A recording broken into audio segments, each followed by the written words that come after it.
Հանուն Հոր եւ Որդվո եւ Ոգին Սրբո ամեն։ Այսօր ավագ հինգշաբթին է։ Մեր Տեր Հիսուս Քրիստոսի կյանքի վերջին հինգշաբթին մինչև իր խաչելությունը։ Եվ ավագ հինգշաբթի օրը շատ կարևոր էր։ Այդ օրը բազմաթիվ սքանչելի խորհուրդներ տեղի ունեցան։ Եվ որոնցից մեծագույնը վերջին ընթրիքն էր, որի ժամանակ հրեական զատկական ընթրիքի առիթը պատրվակը օգտագործելով Քրիստոս նոր սքանչելի խորհուրդ հաստատեց։ Ինչ արեց մեր Տերը։ Հացը վերցրեց ընթրիքի ժամանակ, օրհնեց, կտրեց, տվեց աշակերտներին, ասաց. «Առեք, կերեք, այս է իմ մարմինը»։ Հետո գինին վերցրեց բաժակով, օրհնեց, տվեց աշակերտներին, ասաց. «Խմեք սրանից բոլորդ, սա իմ արյունն է, որ պիտի թափվի ձեր մեղքերի համար»։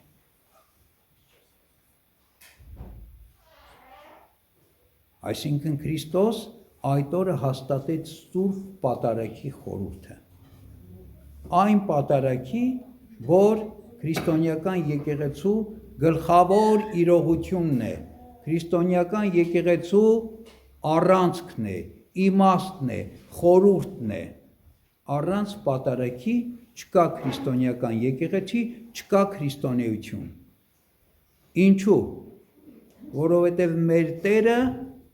պատարակվեց, զոհաբերվեց խաչի վրա մեր փրկության համար,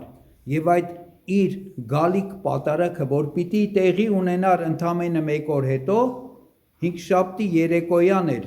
ընթրիքը, որի ժամանակ խորհուրդը հաստատեց, ուրբաթ առավոտյան մեր Տերը արդեն խաչի վրա պատարակվեց մեր փրկության համար, եւ այս խորհուրդն է։ Ուրեմն պատարակը շատ կարևոր է։ Առանց պատարակի չկա քրիստոնեություն, չկա եկեղեցի, չկա նաև քրիստոնյա։ Այն մարդը, ով ինքն իրեն քրիստոնյա է համարում, բայց հաղորդ չի պատարակին, ինքը խաբկանքի մեջ է։ Ինքը մոլորության մեջ է, որովհետև առանց պատարակի չկա քրիստոնեություն եւ չկա Քրիստոս։ Առանց Քրիստոսի փրկagorցության ինչ քրիստոնեություն։ Առանց Քրիստոսի զոհաբերության ինչ քրիստոնեություն։ Եվ վերջին ընթրիքի ժամանակ նաև մի բան հաստատեց, որ ես պիտի զոհաբերվեմ ձեր մեղքերի համար, իմ արյունը պիտի թափվի ձեր մեղքերի համար, եւ իմ մարմինն ու արյունն էլ պիտի լինի ձեզ համար որպես կյանքի կերակուր, որտեղ Հովանու ավետարանում Քրիստոսն ասում է. «Եթե մեկը իմ մարմինը չուտի, իմ արյունը չխմի, նրա մեջ կյանք չկա»։ Նա հարություն չի առնի, երկնքի արքայություն չի մտնի։ Ուրեմն այսօր այս պատարագը այդ խորհուրդն ունի։ Այսօր ավագ հինգշաբթին է, եւ մենք այս պատարագը մատուցում ենք հենց Սուրբ հաղորդության հաստատման, Սուրբ պատարագի հաստատման խորհրդով, եւ այս պատարագի ընթացքում ավանդաբար ամեն տարի շարունակաբար մենք կարդում ենք Բարսեղ կեսարացու խոսքը Սուրբ հաղորդության մասին, որ հիմա ես կընթերցեմ։ Սուրբ Բարսեղի խոսքը Սուրբ հաղորդության մասին։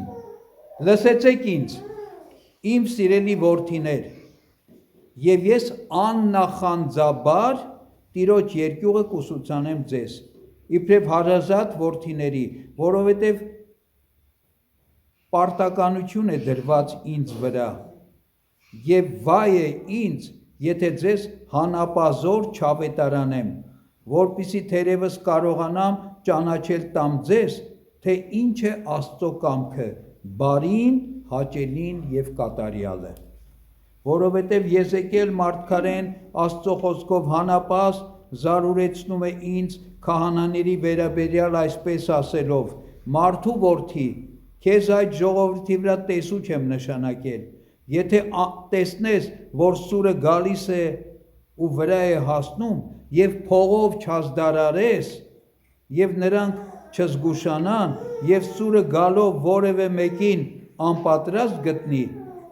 եւ նա մահանա իր անօրենության մեջ, նրա արյունը քո ձեռքից կպահանջեմ։ Արդ սուրը գեհենի սպառնալիքն է,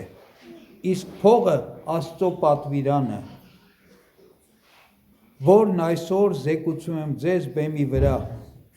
Ես, ով եղբայրներ, ձեզ նման մարդ եմ եւ առավել եւս ծանրաբեռնված եմ մեղքերով, բայց քանի որ ձեզ տեսուկ եւ խրատող կարգվեցի, ուստի արտասուքներով եւ սրտի բազում հառաչանքներով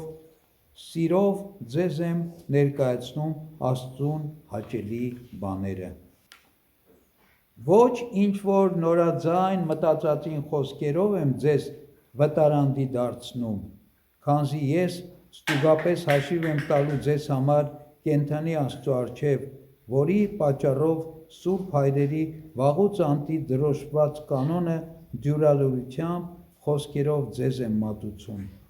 բայց նախ սա իմացեք, որ քահանայության պատիվը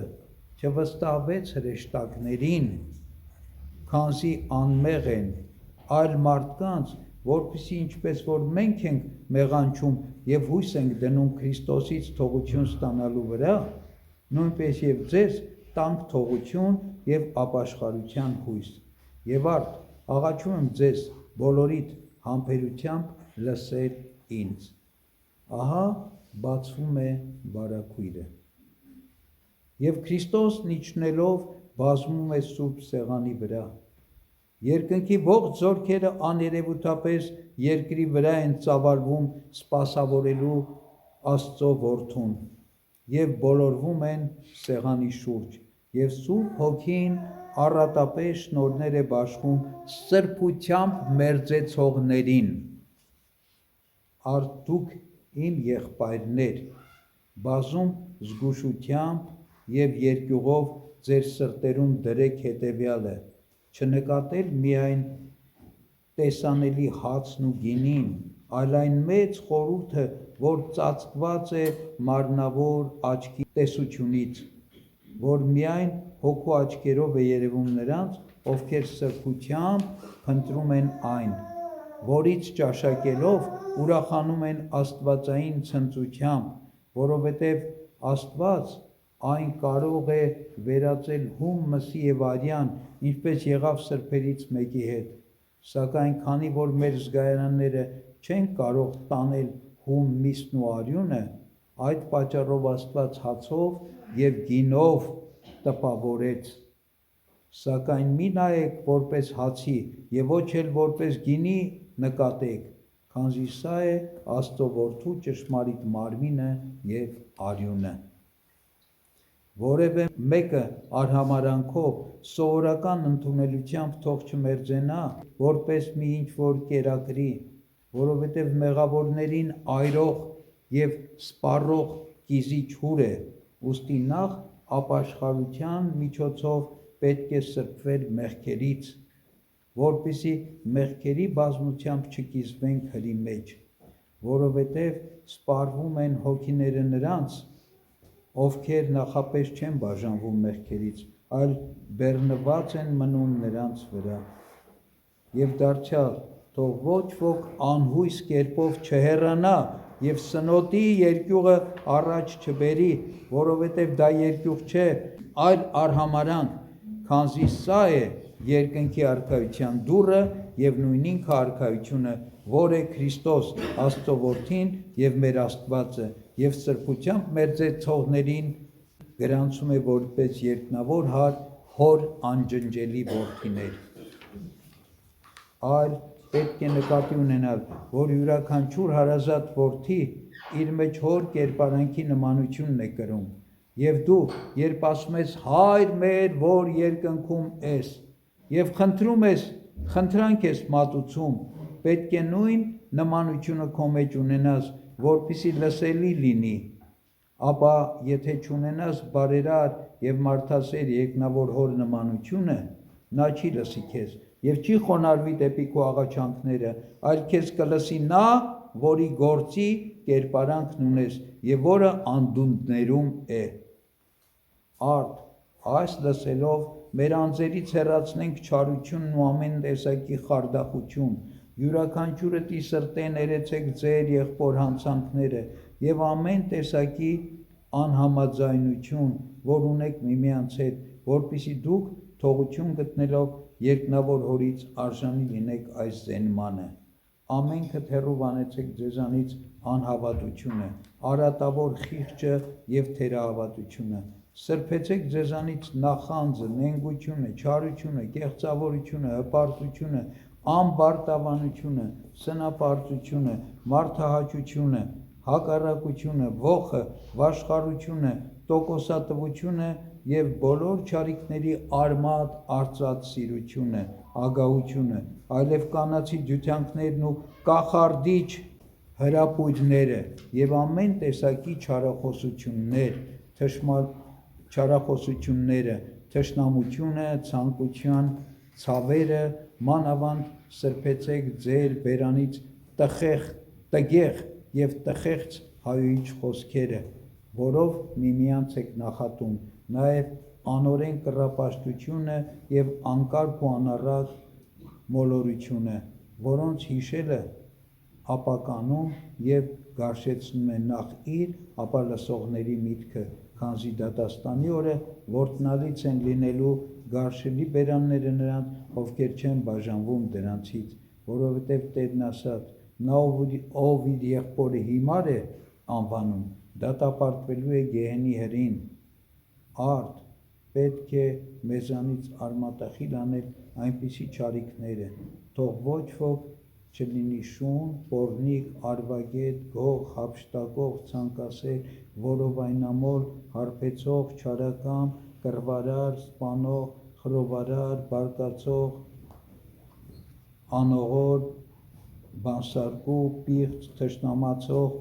երթմնազանց, ուխտադրուժ, անօրեն, տիրադավ, բամբասող եւ ուրիշ մեղքերով ծանրաբեռնված, որովհետեւ կան մեղքեր, որ մահվան հավասար են, որոնք այստեղ հիշելու իսկ արժանի չեմ համարում։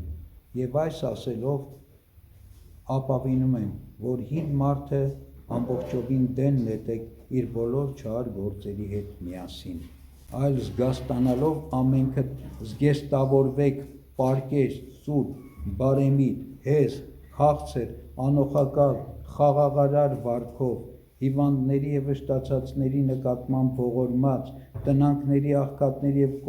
կարոտյալների հանդեպ գթացող, զարդարված ամեն տեսակի արդարությամբ, սիրով, հավատով, հույսով, կատարյալ սեր ունենալով առ Աստված եւ դեպի մարդիկ, քանզի բոլոր արդարությունների լրումը սերն է, սուրբ սրտից եւ անկեղծ հավատքից բխած։ Պատվեցեք ձեր հայրերին ու մայրերին, տղամարդիկ սիրեցեք ձեր կանանց, ձեր անձերի նման, եւ դուք կանայք հնազանդ եղեք ձեր ամուսիններին, ամենքդ երկյուղ ունեցեք Աստծուց, պատվեցեք Կիրակի օրը, երիտասարդներ եւ կույսեր, սրբություն սիրեցեք, որպեսզի այս սրբությունն ընդունելով լուսավորվեք ինչպես լուսափայլ հայլին, երբ արեգակի շողերը ճառագայթում են նրա վրա եւ աճելով առաքինությունների մեջ ապրեք արդարությամբ եւ չդատապարտվեք ըստ առաքյալի խոսքի, որովհետեւ արդարև մահթարաժամեր եւ անտանելի ցավերի բազում հոգնություններ, բորոզություններ ու մնացված ամեն ինչ անարժան հաղորդությունից են լինում։ Որևէ մեկը կեղծավորաբար թող ներսում չմնա կարծիք ստեղծելով դրսում կանգնածների մեջ, թե իբր հաղորդվողներից է, որովհետև երկմիտը Աստծուց ոչինչ չի ստանում, քանզի Աստված չի փորձում, մարդկային ամոթը պատճառ մի բերեք, որովհետև այս ամոթը ոչինչ է, այլ այն է մեծ ամոթը, որ տիեզերական հրապարակի վրա է, այն, որ այժմ թաքցնում ես ինձանից եւ չես խոստովանում ու ապաշխարում, այնտեղ մեծ դատավորի առջև հրապարակվելով կբացահայտվի եւ այլևս չես կարող թաքցնել քո գործերը, որովհետեւ քո հոգին քեզ դատախազ կլինի։ արդ, ահա այս բոլորն աննախանձաբար ասացի ձեզ, այսուհետև անպարտ եմ ձեր արյունը, ձեր գլուխը։ Քավված եմ ես ձեր արյունից, որ մինչև հիմա կար ինձ վրա, սակայն գիտեմ, որ ձեր մեջ կան ոմանք, որ արհամարում են ասացներս։ Ուստի ձեզի վկայություն եմ դնում այս խոսքերը, որոնք այսօր բեմի վրա խոսեցի ձեզ, դատաստանի օրը Քրիստոսի ահավոր բեմի առջև ձեզ դեմ հանդիման կբերեմ Սուրբ Ավետարանի վկայությամբ, ապա այն ժամանակ այլևս արհամարողը չի կարող արհամարել, այլ կշտամվելով պատուհասակոծ կլինի և կուղարկվի դեպի գեհեն, դեպի հուրն անշեջ։ Այժմ խոսքիս ավարտն անեմ, որովհետև խորհրդի մասին ամեն ինչ ասացի ձեզ համառոտ և պատշաճ կարգով։ Արդ նրանք, ովքեր անարժանաբար են հաղորդվում զարդարված բարի գործերով, Պետրոսի և մյուս առաքյալների հետ պսակվում են մեր Աստծուց Քրիստոսից, իսկ ովքեր ըմբոստությամբ են հաղորդվում, կրկին խաչն են հանում Աստծո որդուն, և ովքեր լիրբ երեսով և անարժանությամբ են հաղորդվում, մատնի Ջուդայի և խաչողների մասն ու բաժինն են ստանում։ Ձեր օգուտը դուք գիտեք, և Սուրբ Հոգին, որ սրբերի բնակարանն է և ամենայն բարիքների աղբյուրը, թող մաքրի ձեր հոգիներն ու մարմինները և փրկական խորհրդի հաղորդությունը թող ձեզ համար մեղքերի թողության վերածի, որին Հոր և մեր Տիրոջ միածին Որդի Հիսուս Քրիստոսի հետ փառք հավիտյանս ամեն։